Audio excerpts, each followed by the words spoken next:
Hello everybody and welcome back to my channel, Wrestling with Books, where today I have a Christmassy read. It is not an overpowering Christmas read, but it does take place at Christmas to review for you. It is called Flight by Lynn Steger Strong, and I received this as an ARC from Goodreads. And so I wanted to show, look at this cool sleeve it came with. This comes off. It's a beautiful cover. Birds are going to play a big part in this book, so I wanted to give a review for it because it was really special. It was really special in this like kind of subtle way, which sounds strange, but it's because I say subtle because this is just a book about life, you know, and that's what I liked about it. It was so relatable. Let me get a bit into what it's about. But first, some of these quotes that came on this flap. I love it. Razor sharp pacing and luminous prose. Breathtakingly propulsive and insightful. A gorgeous novel. And then it says a quote to kind of like reel you in. So this may describe a bit about what's in store for this book for you guys. So, how long you think before Kate tells us she wants the house for herself? Alice pulls hard on her cigarette, eyes still on the barn. Henry has some plan to give it to the birds. I love my brother, but you know he's never really had a grown-up thought. So, if that's any indication, this book is about family, specifically in-laws, and what happens in your family to the siblings when the last surviving parent passes. So their parent has passed. We have three different couples here. We have the youngest daughter, Kate, and I believe her husband is Jason or Joshua, and then we have Tess and Martin. Martin is the oldest brother.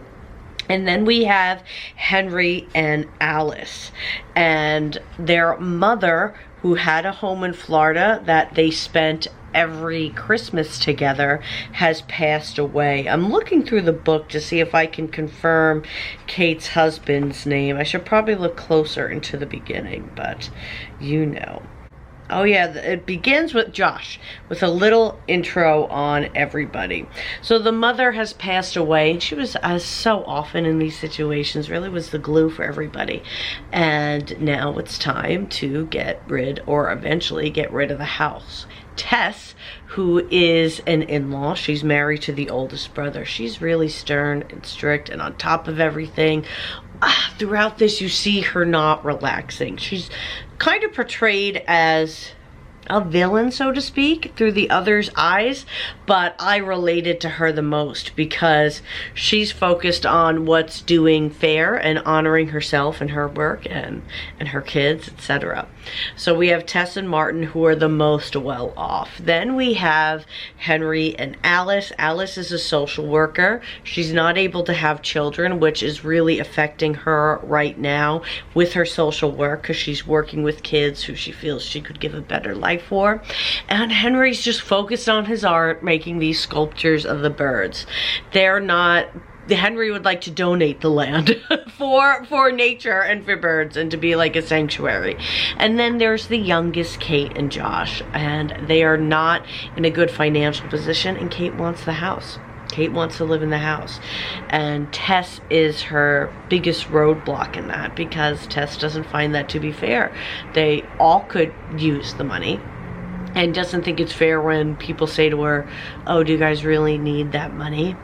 And my biggest regret when starting this book was that I didn't highlight, because there were so many pieces that I found myself wanting to highlight, but I already committed to not writing in it, and I wish I did, because there were so many things I could relate to, whether when I would meet my sister's partners or meeting my husband's family. It is really fascinating, and you are inserting yourself as an outsider into someone's very intimate inside, right? No matter how long I know my husband's family, it's never going to be the same, and as long as they've known each other. So it's like no matter how long you're in it, you're still outside of it. And I think that's what we see Tess especially feeling, because she, on her husband's behalf as well, felt an entitlement to the house and that they deserved a cut just as much as the daughter, but is treated as if they don't, because they're well off, and two, she's not the daughter, she is just an in-law. So I found that really fascinating. Henry and Alice don't get as involved in the house debate because Alice has become unprofessionally obsessed with one of her clients, or one of the children, and is really hyper focused on her, and that ends up playing a part as well. And this all happens during Christmas. It's the first Christmas they're not at the house, and instead they're at Henry and Alice's, which is a remote place.